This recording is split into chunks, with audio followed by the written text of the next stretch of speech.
Fin de espacio promocional y publicitario. Este programa se transmite por Exa FM y Democracia AM. Mírelo en YouTube por Democracia TV. En Twitter somos Democracia S.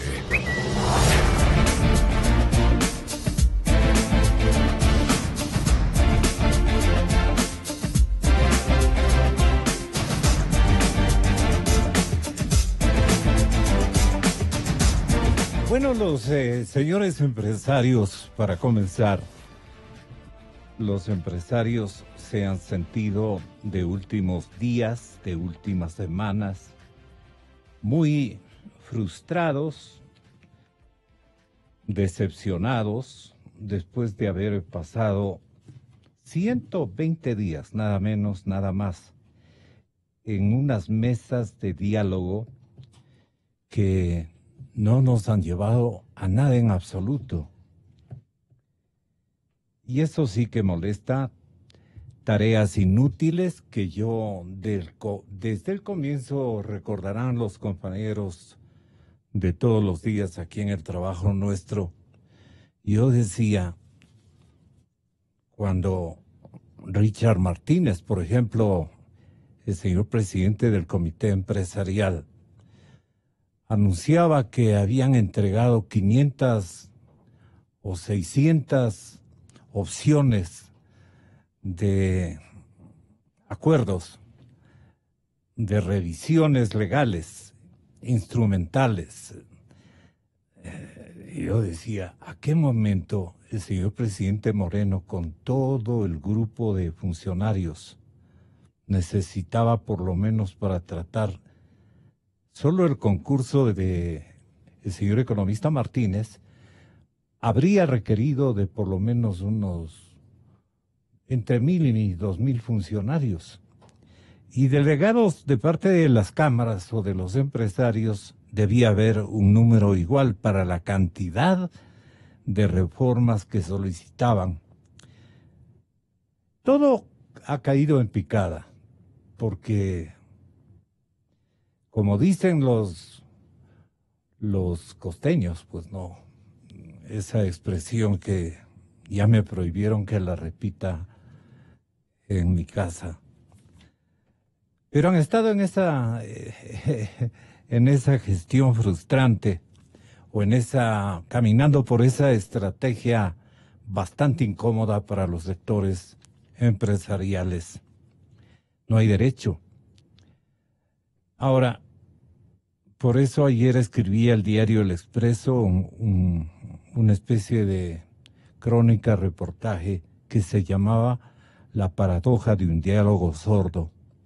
Los empresarios sienten que les han tomado el pelo. Hay un sinsabor por las declaraciones del señor Mangas, el secretario de Presidencia. Y están frustrados, decepcionados, están esperando por lo menos disculpas. No se dan cuenta de lo que han ultrajado, la credibilidad en las personas, que es lo más sagrado. Esto menciona Lina Zambrano, la colega periodista de la redacción de Expreso de Guayaquil, en Guayaquil inclusive. Los empresarios se sienten frustrados. ¿Por qué hago esta premisa, doctor Marcelo Merlo, con la venia de mi otro invitado, saludando en Guayaquil también a Carlos Díaz Granados y a Enrique Pita? Muchas gracias por estar ya con nosotros. Quisiera comenzar entonces con Carlos Díaz Granados. Pero aquí Marcelo Merlo nos va a contar qué tipo de ilusiones abrigaron los señores empresarios en una entente macro, una entente masiva con la administración del presidente Moreno. El señor presidente tenía y era poseedor de buenas intenciones, pero su frente económico y un viaje también no tan sorpresivo que digamos, paró toda posibilidad de un conectarse de las dos partes, que habría sido muy importante que concluya. Ahora viene la posibilidad, no la posibilidad, sino una macroexigencia de que todo el mundo reportemos nuestras cuentas en el exterior. Imagínese, Daniel Legarda, presente en nuestro estudio, requiere para sus empresas o sus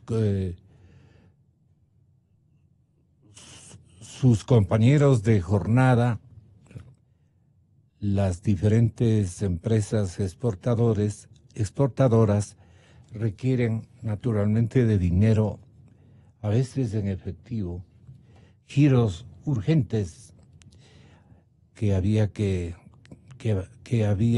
contar con una intermediaria financiera en el exterior, en la Unión Americana o en cualquier país de Europa, para hacer intercambios comerciales, para recibir en depósitos anticipos, cuántas cosas que se dignará explicarle a la ciudadanía. ¿Para qué guarda el dinero o lleva un dinero o un capital de trabajo a cuentas internacionales? Porque no le puede estar mandando vía el Banco del Austro, ¿no? Con todo el respeto al Banco del Austro, pero allá se requieren, no le han de conocer, por lo menos en algunos proveedores al Banco del Austro, y perdone por ponerlo al Banco del Austro, que por sus dueños debe tener buenas sumas de dinero como respaldos. Pero esto le agrego simple y llanamente porque es obvio que el sector empresarial, los exportadores e importadores, requieran de tener allá un brazo financiero ejecutor. ¿Para qué, doctor Merlo? Buenos días, Gonzalo, doctor Legarda y los amigos de Guayaquil. Y un saludo muy cordial a todos los radioescuchas de esta importantísima cadena de radio y televisión como es EXA. Sobre la primera pregunta o preocupación, yo diría, Gonzalo, que para el sector empresarial, los 10 años del correísmo, y no solo para el sector empresarial, para toda la sociedad civil ecuatoriana, fueron 10 años terribles, de un acoso diario, permanente, no solo el de la sabatina, sino las cadenas que se intercalaban permanentemente. Con instructivos distintos. Claro, hoy mismo, por ejemplo, ya estarían pensando en qué decir para refutar o aclarar lo que usted acaba de decir, o lo que dicen en Guayaquil, o lo que decimos acá. Es decir, fue terrible. Y por lo mismo, una vez que se produce el cambio de gobierno, y aquí con el mayor de los respetos a la visión empresarial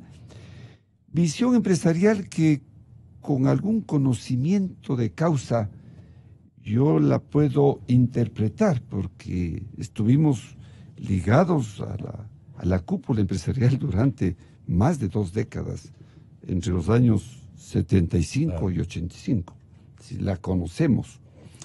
Visión empresarial, insisto, con el mayor de los respetos, que quizás no logró capturar también la problemática de un, entre comillas, continuismo, pero que dio un giro de exactamente 180 grados. Y por lo mismo, no podía el sector empresarial, insisto, por 4ª vez, respetando esa visión de ellos, no podía el sector empresarial pensar que la mesa servida, que no era simplemente una frase. Hay un libro, señores empresarios, que yo insisto, tienen que leerlo para entender el fenómeno político económico. Hay un libro dejado por el expresidente Rafael séptimo, como dicen las periodistas de investigación ahora, en ese famoso libro, en donde Rafael Correa da instrucciones precisas para cómo seguir durante los primeros 100 días haciendo lo que tienen que hacer. Cuando llega el presidente Moreno a Carondelet, se encuentra con un libreto listo y además con una institucionalidad reforzada durante 10 años. O sea, no se puede pedir peras al olmo. Uh-huh. Y por lo mismo, yo diría, es muy importante que se entienda que no es tan fácil hacer el giro de 180 grados en todo. Uh-huh. Se hizo, insisto, en lo que tiene que ver con la suspensión a rajatabla de la corrupción. Yeah. Yo creo que en eso hay sinceridad. Ahora, respecto a lo demás, también es importante entender que el Ecuador, y hace minutos hablaba con el doctor Legarda, arrastra un problema de décadas atrás cuya responsabilidad política tienen muchos actores políticos vigentes ahora. Y es que solamente por la jornada laboral ecuatoriana de 40 horas, frente a la jornada laboral de 48 horas en los países vecinos, nuestra competitividad, que es el tema de fondo del sector privado en este momento, necesitamos competitividad en el sector turístico, de la construcción, textil, comercial, etcétera. Solamente por ese hecho ya tenemos una desventaja del 20%. Yo me alegro de que los trabajadores ecuatorianos tengamos ese privilegio, porque todos beneficiamos con la jornada de 40 horas. Y por lo mismo, y aquí ha faltado creatividad del sector empresarial, y lo digo con mucha objetividad, por lo mismo tienen que sugerir, porque nadie va a pretender que aumentemos la jornada, todo lo contrario. Si ya tenemos ese statu quo desde 1981, sí, cuando Roldós Hurtado tomaron la decisión de hacer dos cosas, en mi concepto, absurdas, porque fueron a la vez. Duplicaron el salario que ya habían aumentado pocos días antes el gobierno militar y bajaron la jornada. Entonces, aquí viene... Nos vino una inflación impresionante. Falta un poco de creatividad respecto a qué. Okay. Si no se le puede desmejorar al trabajador, en cambio, tiene que aumentar eficiencia. Y aquí quizás hay que sugerirle al gobierno... Pero vamos al tema, sí, porque me parece harto importante. Usted que brillantemente nucleó a las cámaras de la producción en la ciudad de Quito, usted que fue uno de los constructores incluso de un edificio que ha simbolizado durante tantos años creatividad, trabajo y unidad de los sectores emprendedores de nuestro país. ¿Quién no conoce el edificio Las Cámaras? Pero nadie ha logrado detectar lo que ahí se ha fabricado, se ha construido permanentemente. Y uno de los arquitectos de esa fase, especialmente cuando comenzaba yo mi tarea periodística, fue usted, doctor Marcelo Merlo, para orgullo de los imbabureños. Somos paisanos. Juan Carlos Díaz Granados en Guayaquil, ahora sí, entra al encuentro de esta realidad que no es nueva. Ya desde años anteriores, las autoridades, especialmente tributarias, han buscado que las cuentas en el exterior las conozca el régimen y la conozca el organismo, obviamente llamado a hacer un seguimiento de las utilidades y ventajas económicas que hay que buscar sean partícipes de los ecuatorianos de estas ganancias, de estas actividades privadas que han tenido éxito y que no vale la pena que sean ubicadas estas utilidades en cuentas en el exterior que no reportan ningún beneficio a la economía ecuatoriana. Por ello, entiendo yo, Leonardo Orlando imagina que, no sé, con qué objetivo ahora dispone que sean $100,000, no sé si fue un poco menos el año anterior, $100,000 de base, ya demanden un reporte de conocimiento a las autoridades tributarias. Entonces, ¿para qué? ¿Qué puede impedir, qué puede complicar la vida a los empresarios exportadores, importadores, a la gente que tiene necesidad de traer insumos a su engranaje productivo en Ecuador? No sé, Juan Carlos Díaz Granados, ¿qué puede opinar sobre esta exigencia del SRI a estas alturas, en donde hay este mal sabor de los empresarios sobre los propósitos o despropósitos, como quieran verlo, del sector oficialista o del sector gubernamental? Tenga la bondad entonces de hacernos un breve resumen de su apreciación de esta obligación de reportar cuentas en el exterior por más de $100,000. Tenga la bondad, Juan Carlos. Buenos días, Gonzalo. Un saludo a los panelistas, a Marcelo Merlo, a Daniel Legarda, a Enrique Pita y en general a toda la audiencia. Gracias por la invitación. Esto es un libreto que continúa de los últimos 10 años, como alguien mencionaba en este momento en el panel, y es un libreto de la inconstitucionalidad. Entonces, aquí en la pregunta que usted me hace, se aplican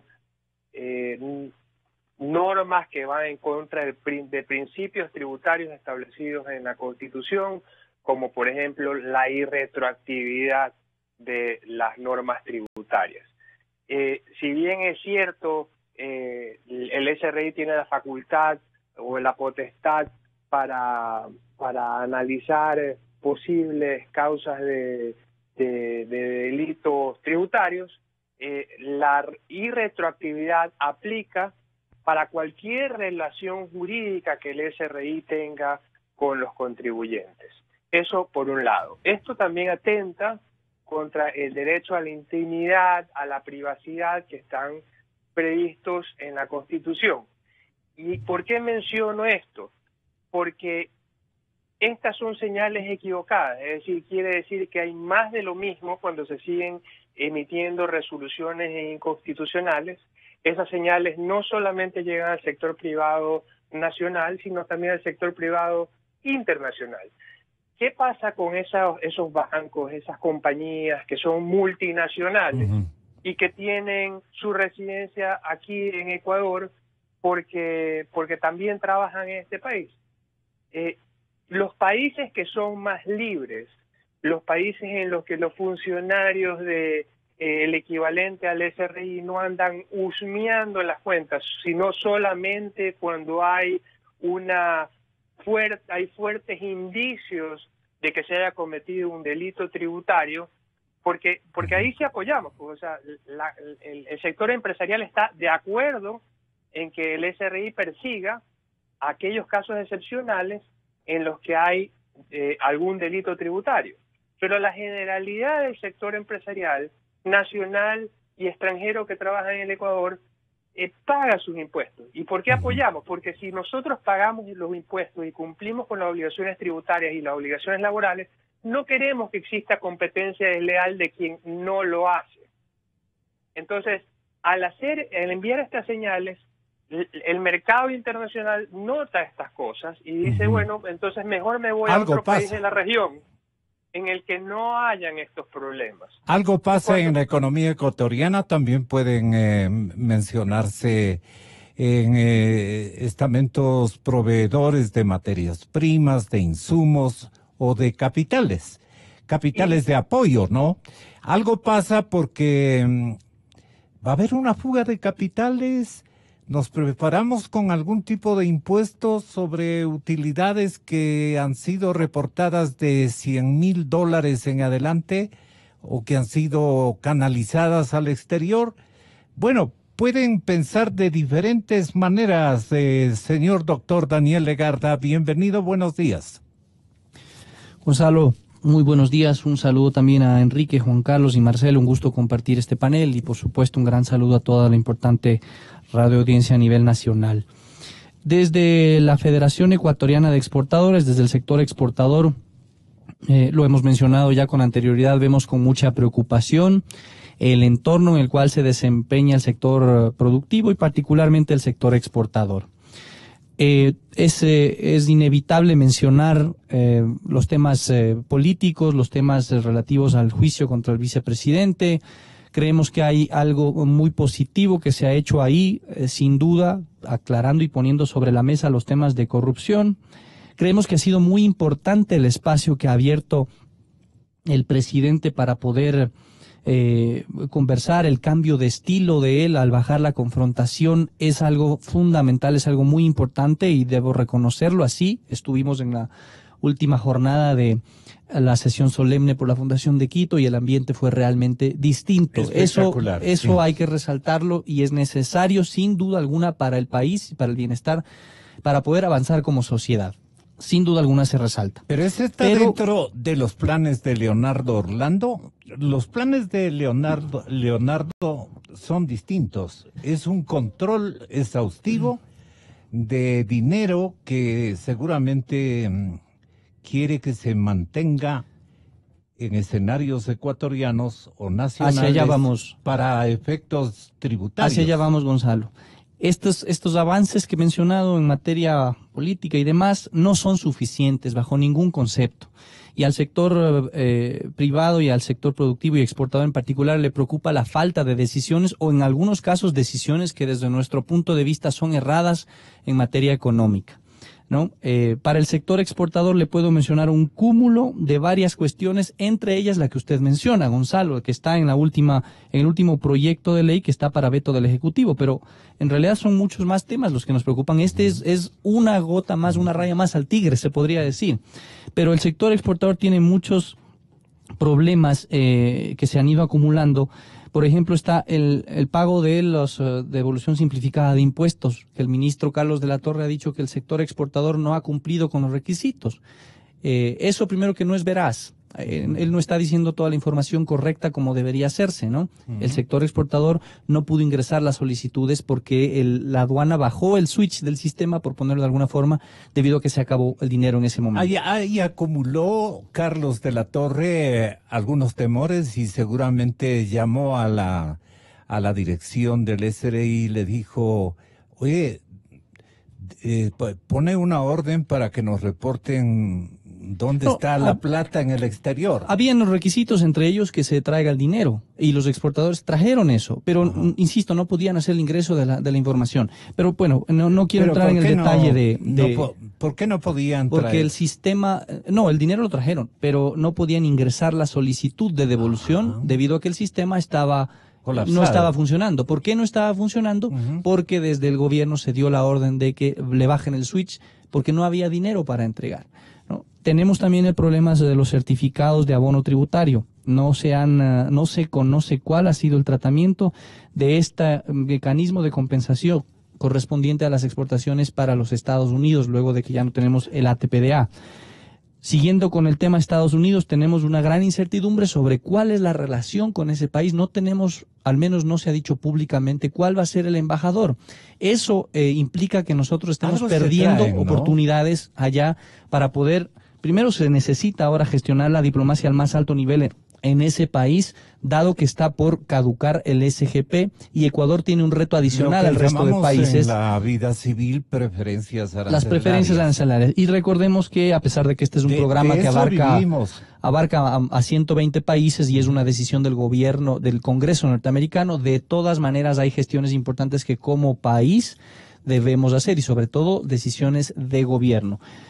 Tenemos algunos irritantes. ¿Es un descuido o es una estrategia preconcebida de parte de el manejo izquierdista que tiene en ciertos eslabones del frente económico? Mire, yo creo que esto no puede tomar tintes ideológicos ni de izquierda ni de derecha. Detrás de esto hay empleos, hay 400 millones de dólares en exportaciones del SGP. Si sumamos el ATPDA hay otros 500. Estamos hablando que entre los dos casi suman 1.000 millones en exportaciones. y detrás de eso una gran cantidad de empleos, estimamos alrededor de 120.000. Eso no tiene ideología, eso tiene implicaciones serias para el bienestar de las familias y el ingreso. Así es que no se puede pensar de izquierda a derecha en esto. Esto es pragmatismo para vender más. Solo por concluir algunos de los temas ya para entrar en esta discusión, doctor Gonzalo. Legarda, que insista en esto. ¿No es lo que usted expone este momento una acción contraria al deseo que tiene nuestro gobierno a través de la institucionalidad de control tributario de que seamos claros frente a nuestro gobierno y digamos, aquí está el dinero, aquí lo hemos depositado, es para efectos de nuestras provisiones que las vamos a requerir en la temporalidad inmediata? No hay nada que ver, no hay ningún problema. Vamos a reportar en dónde están más de $100,000 depositados por cada uno de los empresarios ecuatorianos. No hay ningún problema. ¿Por qué, no obstante, el SRI está con el carácter de obligatorio, presionando a que denuncien dónde tienen el dinero? Yo me contenté, dije, tal vez es un instructivo del señor presidente Moreno, pero en buena lid, para detectar dónde están los dineros de propinas y de robos que han cometido los mismos compañeros ideológicos de los que están con estos planes de exigir los $100,000. Yo me contenté, dije, esta es una instrucción del presidente para saber dónde podrían estar también ese tipo de depósitos de dineros mal habidos. En ese caso pues, habría que aplaudir, ¿no? Por lo menos desde el lado ciudadano. Sí, pero esto se suma, Gonzalo, y por eso mi interés de ponerlo en un contexto más amplio, porque si me enfocara solamente en este pedido del SRI de reportar a partir de $100,000, mal haría, pues es una preocupación. No la pondría como simple, pero suma a una serie de aspectos. Y esta preocupación de la que usted habla, de la declaración que al SRI haría obligatoria, se suma a varias otras preocupaciones que están en el proyecto de ley que ahora tiene la oportunidad del Ejecutivo de poder vetar. Nosotros hemos enviado observaciones tanto como sector exportador como aquellas transversales a través del Comité Empresarial. ¿Qué les preocupa a ustedes? Gonzalo, como les decía, se suman una serie de aspectos, los he mencionado ya. Es la ley que se acaba de discutir y que está ahora por aprobarse, es también una de preocupaciones. Su título, empezando por ahí, tal vez eso es lo que hace referencia en mayor medida. Su título no hace referencia a lo que verdaderamente busca. Su título dice que es de reactivación productiva. Lo que está contenido en la ley está muy lejos de ser reactivación productiva. El sector exportador en esta ley, y sumado a los otros aspectos que he mencionado, y sumado a este tipo de controles como el que usted hace referencia, que en nada aportan a mejorar la competitividad, la productividad, el crecimiento de las empresas o nada, genera una preocupación mucho mayor, una preocupación que se está desbordando en algunos puntos, de decir, aquí hay una absoluta falta de claridad de hacia dónde va la estrategia productiva y sobre todo la estrategia de exportaciones del país. No tenemos una claridad, Gonzalo, y al contrario, hay incluso algunas señales contrarias. Ejemplo de esto, la tasa aduanera, que se ha discutido ya en muchos aspectos, que desde nuestro punto de vista incumple con la normativa internacional. Pero a esto, como digo, se han sumado una serie de temas, la falta de claridad con Estados Unidos, la falta de claridad sobre el pago de las compensaciones drawback y CATS. Nada de esto apunta a competitividad, que es, como lo mencionó el doctor Merlo, el principal problema que tiene el sector exportador hoy en día, ¿no? Por lo tanto, la preocupación es mucho más generalizada. En el caso puntual de la preocupación que usted manifiesta sobre la disposición del SRI, le puedo mencionar que en el caso del sector exportador se manejan muchos recursos que van afuera, evidentemente, y esto no necesariamente es malo, no tiene por qué ser calificado así. Esto es porque los exportadores realizan transacciones en el exterior, ¿no? Pago a proveedores o asimismo para que reciban el pago de sus clientes.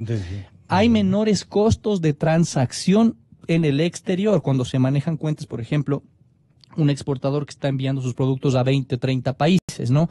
Los costos de transacción, de poder generar estas operaciones, por ejemplo, desde Panamá o desde la Florida, bajan. Y eso es evidente que hace que tengan también un manejo allá. Al final del día, sin embargo, las empresas y los operadores cumplen con absolutamente todas sus obligaciones en el país y regresan el dinero porque la operación se tiene que pagar aquí, tienen que pagar sueldos a salarios, tienen que pagar impuestos, tienen que pagar los mismos proveedores que están en el país.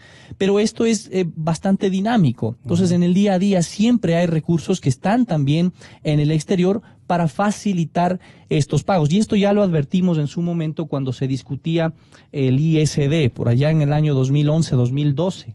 ¿No? Porque se hacía la presunción de que el sector exportador tampoco ingresa las divisas por exportaciones. Y les decíamos, hay recursos afuera, pero son justamente para llevar adelante toda esta operación. Al final del día, los exportadores, salvo excepciones que puedan ser por A o B razón, todos tienen que regresar el dinero porque tienen que pagar aquí sus operaciones. Y adicionalmente, y este ya es tal vez un factor no tan económico del análisis, pero los lazos familiares de los empresarios están aquí, ¿no? Sus familias viven aquí, sus negocios están aquí, sus hogares están aquí. Por lo tanto, tienen aquí un compromiso con el país y un compromiso con las familias. Este no es tanto un aspecto técnico, es un aspecto de más bien intrínseco que está ahí. Y con nuestras familias laborales también. Por supuesto, pues a eso me refiero en el caso del compromiso. Por lo tanto, esto me lleva a concluir, y con esto concluyo esta intervención, Gonzalo, que toda la normativa que se ha planteado desde el punto de vista tributaria, normativa, y con esta última ley, lo que apunta es a resolver un problema fiscal del Estado, pero no apunta a una recuperación del sector productivo. ¿Cuál es el problema o la ambición o el apetito fiscal en estos dineros? El problema, Gonzalo, y lo hemos repetido, es que es insostenible seguir con este modelo que fue impulsado en los últimos 10 años. ¿No? El modelo funcionaría si es que el Ecuador tiene petróleo de $200 y tiene ilimitada cantidad de petróleo para exportar. Ahí entonces funciona porque la suciedad, entre comillas, se puede esconder debajo de la alfombra. Usted está autodenunciando de que los empresarios, no todos, están guardando plata en el exterior hasta ver qué realmente pasa con el modelo de conducción económico del gobierno de Moreno. No, Gonzalo, y no podría aseverar bajo ningún concepto eso. La pregunta es válida. Porque no lo conozco. Yo puedo responder por el compromiso que tienen las empresas, al menos las que están afiliadas a mi gremio exportador, y de las familias. ¿Pero qué temores supone usted tiene el SRI? Por supuesto que los actores económicos tienen expectativas, Gonzalo, lo que en economía se denomina expectativas. Y si es que las expectativas son positivas o negativas, eso influye sobre también, por ejemplo, la decisión de invertir o no, o la decisión de traer o no un dinero. Y esto nada ilegítimo, porque una familia puede elegir también poder tener una cantidad de dinero en el exterior. Eso no es ilegal. Eso bajo si es que el dinero ha cumplido con todos los requisitos, ha pagado, en este caso el ISD y demás, no tiene por qué ser cuestionado en absoluto, ¿no? Con esto quería terminar, Gonzalo, porque aparte de mencionar que hay un problema serio que no es sostenible, que debe haber un cambio de la dirección económica, evidentemente, la normativa puntualmente ha estado en estos últimos años dirigida más bien a castigar, ¿no? A ver por el lado negativo, a desincentivar más que incentivar las cuestiones. Y eso es lo que estamos viendo ahora en estas disposiciones de, por ejemplo, de la SRI, que bien lo menciona Juan Carlos, o por ejemplo también el retiro de efectivo que establece la misma ley, ¿no? Que tiene una connotación, desde mi punto de vista, bajo un análisis económico, bastante negativo, porque genera expectativas negativas. No es la forma de hacerle a la gente utilizar medios electrónicos de pago, decirle te castigo cuando tú sacas más de 4, 5 o 10 mil dólares, ¿no? Esto sobre todo, por ejemplo, en el manejo en el campo es imposible. Ahí se maneja el efectivo, por obvias razones, ¿no? Entonces, están mal direccionadas desde mi punto de vista. Muy bien explicado, doctor Legarda. Ahora le pido al señor ingeniero Enrique Pita que a nombre de la Federación de Constructores Ecuatorianos le diga franca y totalmente al gobierno y a la sociedad ecuatoriana, ¿para qué quiere saber el gobierno qué está pasando con el dinero sobre $100,000 del empresariado ecuatoriano? ¿Qué temores le asisten? ¿Qué es lo que quiere saber el régimen? o para qué objetivo complementario requiere de esta información? ¿Ustedes han discutido en el gremio? Buenos días al doctor Merlo, buenos días a mis amigos Daniel y Juan Carlos. Realmente uno se sorprende de las decisiones que toman funcionarios de este gobierno, que agreden lo que supuestamente el gobierno está buscando, o dice buscar, que es prosperidad, creación de trabajo y desarrollo, pero que sus acciones lamentablemente no apuntan hacia ese lado. Quiero hacer un comentario primero respecto a la ley mal llamada o pomposamente llamada de reactivación económica, y aquí se me ocurre un poco en broma, pero posiblemente podríamos recurrir a la Superintendencia de Control de Mercado, porque es publicidad engañosa, porque de reactivación económica no tiene nada. Coincido con lo que dice Daniel y con lo que ha dicho Juan Carlos, de que es recaudatoria y en ningún caso promueve inversión, creación de trabajo, progreso, desarrollo. En el caso del sector de la construcción, nosotros tenemos muchos inversionistas extranjeros que consideran que hay una posibilidad de ganar una rentabilidad sobre la base de invertir. Invertir no es malo cuando las cosas se hacen bien, cuando en el caso de la construcción usted está pagando sus impuestos, está pagando sus salarios, está generando vivienda, está generando progreso. Cada dólar que se mueve en el mercado pues es una posibilidad de una actividad comercial, industrial que está desarrollándose. Pero claro, el inversionista extranjero, y no solamente en el caso de la construcción, el que va a hacer una alianza pública-privada, el que tiene alguna relación de carácter comercial acá, tiene que reportar también sus accionistas, porque así se entiende, sus capitales afuera, porque eso incluye también a los extranjeros. Es ridículo. Y mire, insisto, seguir hablando de mi parte después de exposiciones tan brillantes como las que he escuchado en la mañana, pues realmente no me siento cómodo, pero sí quiero añadir algo que es lo que a mí me sorprende. Resoluciones como la tasa esta de aduanas, mal llamada tasa porque en definitiva no hay una prestación de servicio, es definitivamente recaudatoria. Y esta decisión del SRI atentan contra lo que supuestamente el gobierno quiere hacer. ¿Qué quiere hacer? ¿Qué supone usted que...? El gobierno habla de reactivación, el gobierno habla de progreso, habla de relaciones con el sector privado, pero estas dos instituciones actúan por su propia cuenta y riesgo. Y a mí lo que me sorprende es el silencio del gobierno. En el caso de la tasa, 120 millones de dólares es lo que dice este caballero andino que van a recaudar. 120 millones de dólares es lo que cuesta la imagen del país internacionalmente respecto a la inseguridad jurídica. El SRI busca información respecto a los recursos que se tienen afuera, a nacionales y extranjeros. Una información que agrede también a la inseguridad jurídica que genera este país. Y el presidente de la República, que es la autoridad máxima y responsable al final del día de llevar hacia adelante el país hacia los caminos de progreso y desarrollo, se mantiene en silencio. El señor Mangas declara de que yo hablo, pero no vamos a hacerle caso en absoluto. Y el señor presidente se mantiene en silencio. A mí esa parte me preocupa, de que hay actores no de segundo nivel, porque no quiero ser peyorativo en ese sentido, porque ocupan funciones importantes, pero que se están tomando decisiones que agreden contra lo que el gobierno en algún momento dado manifiesta. Se dice que el 80% de lo que se generó en las mesas de diálogo están contempladas en ese decreto, insisto, pomposamente llamado de reactivación económica, pero que nos cuenten, pues, ¿dónde está ese 80%? Eso es lo que nos preocupa. ¿Cuál es la política del Estado? ¿Hacia dónde está caminando el país respecto a sus políticas económicas? Gracias, Enrique. Marcelo, usted termina el programa porque se me terminó el tiempo. ¿Para qué quiere conocer, insisto, el servicio de rentas internas? ¿Dónde están estos dineros? Eso es lo que llama profundamente la atención, ¿no? Bien, yo quisiera ser muy concreto respecto a la posible... Al uso que quieren dar al conocimiento de resolución. dónde está la plata, decía algún político tradicional. Comienzo compartiendo la visión que usted, Gonzalo, tuvo de que se trataría de conocer a partir del año 2014 cuánta gente sacó dinero afuera en valores mayores de $100,000. Yo creo que el sector... Los mismos colegas del Frente Económico.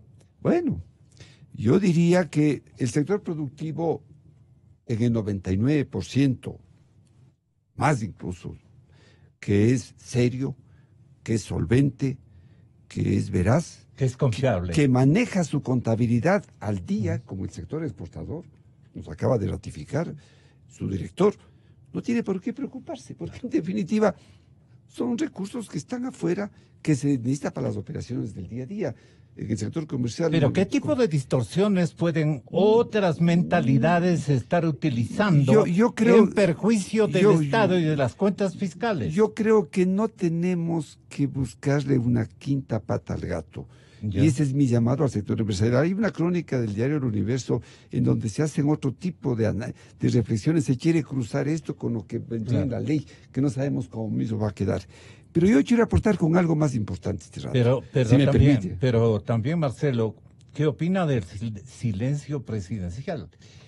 Bueno, esta resolución se hizo público apenas hace 48 horas, ¿no? Sí, porque no es más. Se la emitió hace casi un mes. Ya. Yo tengo aquí el texto. Pero esto se hace pública hace 48, 72 horas como máximo. Se enteraron de esto por algún motivo. Ya. Pero yo quisiera... El silencio del presidente es por la consulta también, pues. Por supuesto, en este momento se supone que este tema no lo va a evacuar. Pero yo más bien diría, y esto sí con el debido respeto a todos los ecuatorianos, el SRI, en lugar de haber hecho esto, o adicionalmente a esto, podría cambiar el monto respecto del cual se hace la declaración juramentada anual patrimonial. Ojo, escúchenme, ecuatorianos y señores empresarios, ustedes son, yo también soy empresario, todos somos ciudadanos iguales ante la ley. Este rato la norma dictada hace algunos años en el régimen correísta estableció que solamente el patrimonio, cuando hay sociedad conyugal superior a $400,000 y cuando no es sociedad conyugal superior a $200,000, se declare juramentadamente. ¿Por qué no le bajamos a $100,000? Con eso, todos los que han robado, que me escuchen bien, y aquí sí, póngale en el efecto retroactivo respecto a la información. Así es. Todos los que han robado tendrán que justificar. ¿Y de dónde tengo pues estos más de $100,000? Así es. Porque crucemos la información, y eso debe hacer el SRI. Crucemos la información con lo que esos ciudadanos dicen. A ver, un ratito, usted tiene ahora $100,000, ¿cómo los obtuvo? Pues, si en su declaración de impuesto a la renta aparece que ganó tanto, gastó tanto y pagó o no pagó nada de impuesto a la renta, ¿y de dónde tiene este excedente de $100,000? Y ahí descubriremos en dónde están todos los testaferros del correísmo. De tal manera que yo diría que tenemos que ser objetivos. ¿Tal vez el expresidente vino a palanquear esto? Yo diría que el expresidente en este tema de estar frotándose las manos, porque dirán, esto de los $100,000 en el exterior no aporta nada, porque es una obligación a personas naturales y jurídicas. Y se supone que las empresas, que son las que tienen esos valores, no tienen problema, o sociedades de hecho, pues personas naturales que no son sociedades jurídicas. Pero, ¿por qué no tienen problema? Simplemente, pues, esos recursos están afuera para sus operaciones, o son fruto del ahorro que pagaron el impuesto de salida de divisas. Claro. Pero lo que ocurre aquí en el país es importante, porque suponemos, nos imaginamos, por lo que se escucha en el día a día, que lo que han robado aquí han puesto en nombre de la tía, del primo, del vecino, etcétera. Y esos señores, que me escuchen bien, tendrán que dar cuenta de dónde pues tienen este rato su departamento, su oficina, El otro día alguien en Guayaquil decía, pero si hay unas casas maravillosas en las mejores urbanizaciones, declaren pues el patrimonio. Yo diría, bájenlo de 400 a 200 en sociedad conyugal y de 200 a 100 en las personas de cualquier naturaleza. Claro. Y un sano consejo, Daniel, al señor ministro de Economía y al señor director del Servicio de Rentas Internas. Con esto terminamos. Un sano consejo. Es necesario, Gonzalo. El que yo quiero darle. Un minuto. Perdón. Tome la nómina del partido Alianza País y comience por allí el inventario de quién tiene más dinero que el resto de ecuatorianos. ¿Qué le parece a usted? Comparto completamente su criterio, Gonzalo. Creo que hay muchas cosas que aclarar ahí, ¿no? Evidentemente. Y uno más que yo daría, que es a nivel macroeconómico, si se quiere, o macro del manejo económico y productivo del país. Estamos acudiendo a un escenario en donde hemos exasperado la política fiscal, la política económica. La política económica está muy por encima hoy en día de la política productiva. Y eso es un equilibrio malsano. Lo que se necesita es, no es un equilibrio, es algo malsano. Lo que se necesita es justamente un equilibrio entre la política económica y la política productiva. En la ley, en este tipo de normativas, lo que se evidencia es que está muy por encima y lamentablemente eso no genera la tranquilidad, la certeza que el empresariado, que el inversionista, que el emprendedor debe tener para poder apostar por el país. Lo que necesitamos es un equilibrio, es políticas transparentes, claridad en la normativa y un ambiente de trabajo, un ambiente laboral, un ambiente normativo que fomente esa producción, que sea tranquilo, que sea amable para la inversión y para el emprendimiento. Gracias, Daniel. Gracias, Marcelo. Y gracias a los ciudadanos y comentaristas desde la ciudad de Guayaquil, Juan Carlos Granados y Enrique Pita. Muchísimas gracias. Un feliz fin de semana, señoras y señores. Gonzalo Rosero,